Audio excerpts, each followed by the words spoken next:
Hello बच्चों, welcome back. मैं हूं राकेश कुमार वर्मा और आप देख रहे हैं अपना प्यारा यूट्यूब चैनल बच्चा पार्टी बेसिक। और आज आप सीखने वाले हैं भूगोल। आपका टॉपिक है भूगोल के संबंध में आपका जो भूभाग है, इस पे जो महत्वपूर्ण प्रश्न आता है बच्चों वो है यहाँ का आता है 0 अक्षांश, 0 देशांतर और 180 अंश देशांतर। ठीक है, आज हम लोग इसको सीखेंगे कायदे से कि ये क्या होता है। अक्सर प्रश्न आता है कि 0 अक्षांश और 0 देशांतर में क्या अंतर है। ठीक है, 0 अक्षांश और 0 देशांतर। आप देखिए इस चीज को आज 0 अक्षांश, 0 अक्षांश और 0 देशांतर। ठीक है, आपको बताया गया देशांतर रेखा क्या होती है और अक्षांश रेखा क्या होती है। अब देखिए दोनों में अंतर क्या है। तो बच्चों आप जानते हैं पूरे भूभाग को उत्तरी ध्रुव और दक्षिणी ध्रुव, ठीक है, के बीचों बीच जो एक रेखा काल्पनिक मानी गई है जो पृथ्वी के एकदम बीचों बीच होकर जाती है, इसको कहते हैं माय डियर, क्या कहते हैं, भूमध्य रेखा। क्या कहते हैं, क्या कहते हैं, भूमध्य रेखा। भूमध्य रेखा को ही हम 0 अक्षांश कहते हैं। ठीक है बच्चों, तो 0 अक्षांश क्या है?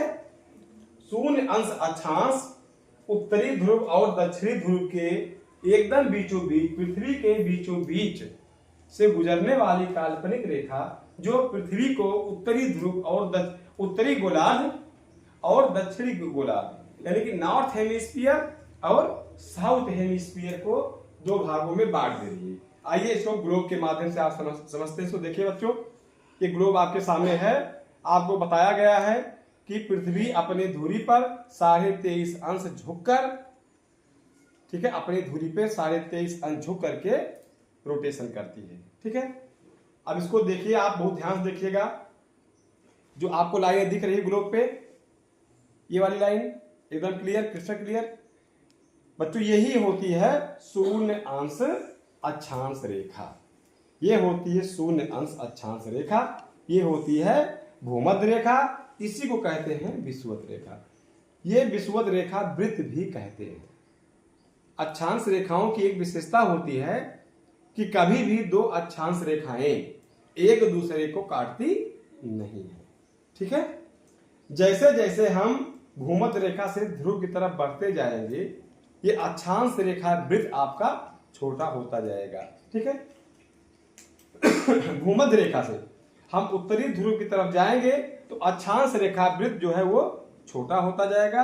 ठीक, और ध्रुव से यानी कि ये भूमध्य रेखा से 0 अक्षांश से हम दक्षिणी ध्रुव की तरफ जाएंगे तो भी अक्षांश रेखा या अक्षांश वृत्त आपका धीरे धीरे छोटा होता जाएगा और ये इनकी माप ध्रुवों पे बिंदु स्वरूप रह जाती है, पॉइंट के समान रह जाती है, वहां पे इनकी माप 0 हो जाती है। ठीक है, ये प्रश्न आता है कौन सी अक्षांश रेखा को खींचा नहीं जा सकता है।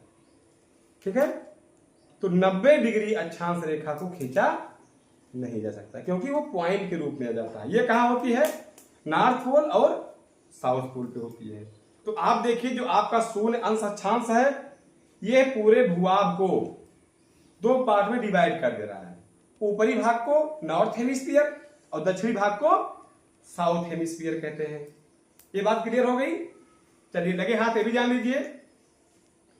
इस भूमध्य रेखा के ऊपर यानी कि नॉर्थ हेमिस्फीयर में 23.5 अंश अक्षांश रेखा जो होती है वो कहलाती है कर्क रेखा।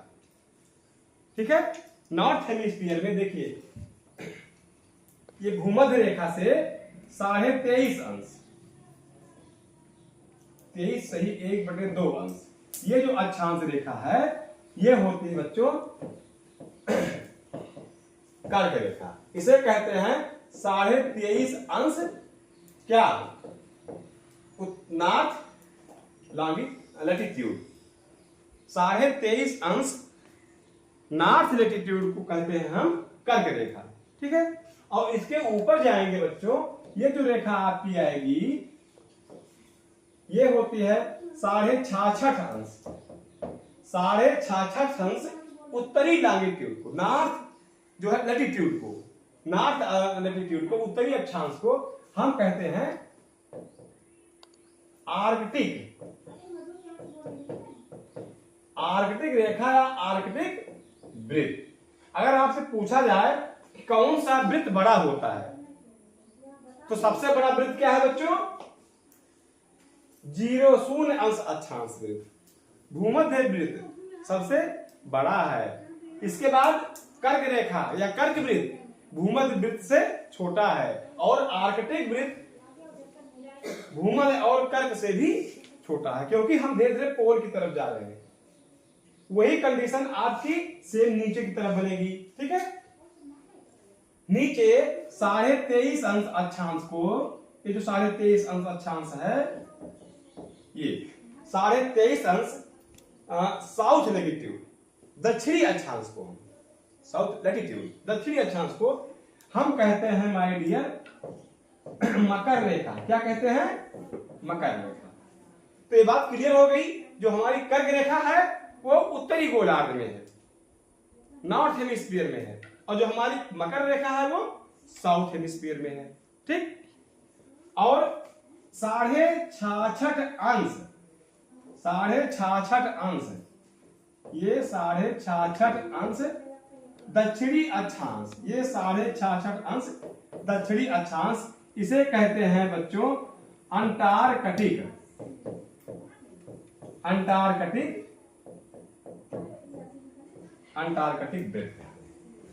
कभी आपको कंफ्यूज नहीं होना है, आर्कटिक वृत्त उत्तरी गोलार्ध में होता है, अंटार्कटिक वृत्त दक्षिणी गोलार्ध में होता है। बातें क्लियर हो रही है? चलिए, तो आप ये देखे सॉरी, ये जो भूमध्य रेखा है, ठीक है, ये पूरे ग्लोब को, पूरे भूभाग को, पूरी पृथ्वी को दो भाग, नॉर्थ हेमिस्फीयर और साउथ हेमिस्फीयर में बांट रही है। क्लियर हो गया? चलिए अब बात करते हैं हम शून्य अंश देशांतर की। ये बात समझ में आ गई बच्चों? शून्य अंश देशांतर की बात करते हैं। चलिए हम कलर चेंज कर दे रहे हैं इसका।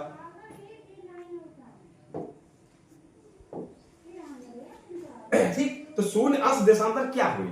पहले ये क्या है इसको जान लीजिए बच्चों। जैसे हमारी पृथ्वी है, ठीक है, ये अब देखो, अगर जो भी रेखाएं खींची जाएंगी, आप जानते हैं कि एक पॉइंट पर चारों तरफ 360, अगर एक एक अंश पे खींचे तो 360 डिग्री, 360 अंश की रेखाएं या उतने कोण बनाए जा सकते हैं, ठीक है। अब हम पृथ्वी पे कहां से शुरू करें? जैसे आपका ये ग्लोब है, ऐसे ऐसे जो ये लॉन्गिट्यूड आपको बताया गया था, लॉन्गिट्यूड क्या होती है, तो हम कहां शुरू करें? किसी को तो मुझे शून्य मानना पड़ेगा, कहीं तो मुझे एक से शुरू करना पड़ेगा। एक अंश, शून्य अंश, एक अंश, 2 अंश, 3 अंश, 4 अंश। अब पूरी पृथ्वी ऐसे घूम रही है, कहां से मान ले? पूरी पृथ्वी ऐसे घूम रही है, एंटी क्लॉकवाइज घूम रही है, ठीक, क्लॉकवाइज एंटी क्लॉकवाइज घूम रही है। हम किस देशांतर को शून्य देशांतर मान ले? 360, अगर हमें इस पे जो है देशांतर रेखाएं खींचना है, ठीक है, तो कितनी रेखाएं खींची जाती? अगर एक एक अंश पे देशांतर रेखाएं खींचे तो 360 देशांतर रेखाएं खींची जा सकती है। अब हम पहली रेखा कहां शुरू करें? किसको शून्य माने, किसको एक माने, कहां 2 माने, ठीक है। इसके लिए वैज्ञानिकों ने, सारे देश के, सारी दुनिया के लोगों ने, वैज्ञानिकों ने, ठीक है, भूगोलवेत्ताओं ने एक मीटिंग की, उसमें निर्णय लिया कि हम शून्य अंश देशांतर रेखा किसको मानेंगे? लंदन में ग्रीनविच वेधशाला है, ग्रीनविच ऑब्जर्वेटरी है।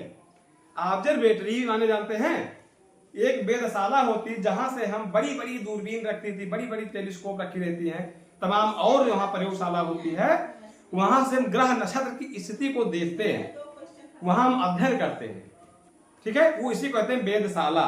तो ग्रीनविच लंदन के पास में एक है ग्रीनविच ऑब्जर्वेटरी, ग्रीनविच वेधशाला के पास से जो भूमध्य रेखा गुजर रही है, जो भूमध्य रेखा काल्पनिक खींची गई है, उसी को सर्वसम्मति से शून्य अंश देशांतर मान लिया गया। तो बच्चों जो शून्य अंश देशांतर है ये ग्रीनविच वेधशाला के पास से गुजरती है। ये आप देखेंगे शून्य अंश देशांतर ये है बच्चों जो लंदन के निकट ग्रीनविच वेधशाला से गुजर रही है। ठीक है, ये आपको यहाँ कलम से दिखा दिया गया है। लंदन के निकट ये ग्रीनविच वेधशाला से गुजर रही है, इसे कहते हैं शून्य अंश देशांतर। ठीक है, ये शून्य अंश देशांतर। अब शून्य अंश देशांतर के पूर्वी भाग में ये पूरे ग्लोब का, ये पूरे भूभाग का जो शून्य अंश देशांतर है ये पूरे भूभाग को दो भाग में बांट दे रही है। पूर्वी भाग कहलाता है पूर्वी गोलार्ध और पश्चिमी भाग कहलाता है पश्चिमी गोलार्ध। पूर्वी गोलार्ध में खींची गई देशांतर रेखाएं कहलाती हैं पूर्वी देशांतर रेखा और पश्चिमी भाग में खींची गई देशांतर रेखाएं कहलाती हैं पश्चिमी देशांतर रेखा। ठीक है बच्चों, आप शून्य अंश अक्षांश में देखे थे उत्तरी अक्षांश दक्षिणी अक्षांश, यहाँ पे उत्तरी दक्षिणी ना होकर के पूर्वी देशांतर और पश्चिमी देशांतर। बात क्लियर हो रही है? चलिए अब बच्चों हम देखते हैं, जैसे हमने बताया इसको 0 अंश मान लिए। ठीक है, तो 1 अंश पूर्वी देशांतर, 2 अंश पूर्वी देशांतर, 3 अंश पूर्वी देशांतर, 4 अंश पूर्वी देशांतर, ऐसे ऐसे करते करते ध्यान दीजिएगा, बहुत महत्वपूर्ण चीज आने वाली है। ठीक है, करते आप जानते हैं पूरी ग्लोब पे जो देशांतर रेखाएं खींचेगी वो 360 करेगी। जब हम 180 नंबर पे आ जाएंगे तो ये जो हमारी शून्य अंश देशांतर रेखा है इसी के ठीक पीछे आ जाएगी, ये मिल जाएगी। ठीक है, यहां से शुरू करेंगे, इसी के ठीक पीछे ये जो मेरी देशांतर रेखा मिली। ठीक है, जो 180 अंश देशांतर रेखा मिलेगी ये शून्य अंश और 180 अंश के ये दोनों रेखाएं एक दूसरे के एकदम आमने सामने आ जाएंगी। बात समझ आ रही है? ठीक, तो ये आपकी जो 180 अंश देशांतर मिली इसी को कहते हैं अंतरराष्ट्रीय तिथि रेखा, international date line of international. ठीक है, डेट लाइन ऑफ इंटरनेशनल अंतरराष्ट्रीय तिथि रेखा। तो बच्चों अंतरराष्ट्रीय तिथि रेखा क्या होती है? अब जैसे हम पूर्वी गोलार्ध पश्चिमी देशांतर खींचते 180 तक पहुंचे हैं, वैसे अगर हम पश्चिमी देशांतर पे 0 डिग्री से पश्चिमी देशांतर विभाग में पश्चिमी गोलार्ध में खींचे, पश्चिमी गोलार्ध में 1 डिग्री पे खींचते जाएंगे, पश्चिमी देशांतर खींचेंगे तो जा करके पश्चिमी देशांतर जब 180 अंश पहुंचेगा तो एकदम भूमध्य इसके जो है ग्रीनविच लाइन के एकदम अपोजिट हो जाएगा, शून्य अंश देशांतर के एकदम अपोजिट हो जाएगा। ठीक है, तो ये जो 180 अंश देशांतर मिली यह पश्चिमी गोलार्ध से भी वही मिलेगी और पूर्वी गोलार्ध से भी वही मिलेगी। ठीक है, तो ये 180 अंश देशांतर रेखा ये कॉमन है किसमें? पूर्वी गोलार्ध में और पश्चिमी गोलार्ध में। ठीक है बच्चों, तो इसी को अंतरराष्ट्रीय तिथि रेखा भी कहते हैं। क्यों? क्योंकि अगर हम इस 180 अंश देशांतर के इधर आ गए तो एक दिन बढ़ जाता है। अगर हम यहाँ पे हैं तो संडे है और यहाँ पे चले आए तो क्या हो जाता है बच्चों? मंडे हो जाता है। अगर यहाँ संडे है और हम बैक हो गए तो यहाँ हो जाएगा शनिवार। अगर रविवार है तो एक दिन घट जाएगा, शनिवार है। अगर शनिवार है तो रविवार हो जाएगा, इधर बुधवार है इधर बृहस्पतिवार हो जाएगा। बात समझ रहे ना? इधर शुक्रवार है हम इधर से इधर गुजर रहे हैं तो इधर क्या हो जाएगा? बृहस्पतिवार हो जाएगा। ये होती है अंतरराष्ट्रीय तिथि रेखा। ठीक है बच्चों, ये बात क्लियर हो गई अभी तक? अब देखिए थोड़ा सा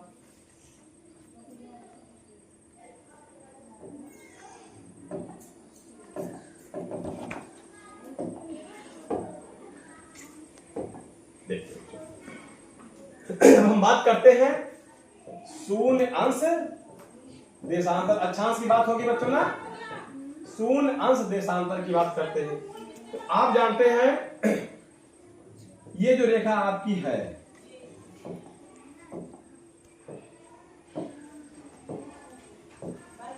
ये जो रेखा आपकी है लाल लाल आप देख रहे हैं ना, रेड लाइन, ये लाइन है आपकी। ये है लंदन के निकट ग्रीनविच वेधशाला से गुजरने वाली रेखा है। इसे कहते हैं माय डियर 0 डिग्री, क्या कहते हैं, 0 डिग्री देशांतर, 0 डिग्री देशांतर। अब हम देशांतर से इधर को आएंगे। ये जो देशांतर रेखाएं खींची गई हैं, ये सब देख रहे हो बच्चों ना, दिख रहा है स्पष्ट। इसे कहते हैं पूर्वी देशांतर रेखा। क्या कहते हैं बच्चों, पूर्वी देशांतर रेखा। ठीक है, देशांतर रेखा की विशेषता होती है, ये जैसे जैसे भूमध्य रेखा की तरफ बढ़ेगी, इनके बीच का गैप बढ़ता जाएगा, और जैसे जैसे ध्रुव की तरफ जाएगी, यहाँ पे पॉइंट बन जाएंगी, ध्रुवों पर रेखाएं इकट्ठा हो जाती हैं, चाहे वो दक्षिणी ध्रुव हो चाहे उत्तरी ध्रुव हो। तो बच्चों, देशांतर रेखाओं के बीच की दूरी सबसे ज्यादा कहाँ होती है, भूमध्य रेखा पे होती है, और सबसे कम दूरी ध्रुवों पे होती है, वहां पे एक पॉइंट पे आ जाती है। ठीक है बच्चों, तो ये आपका जो देशांतर रेखा 0 डिग्री, इसके ये पृथ्वी को 2 भागे बांट दिया। यह है बच्चों आपका पूर्वी देशांतर या पूर्वी गोलार्ध, फटाफट देखिए। और बच्चों ये है आपका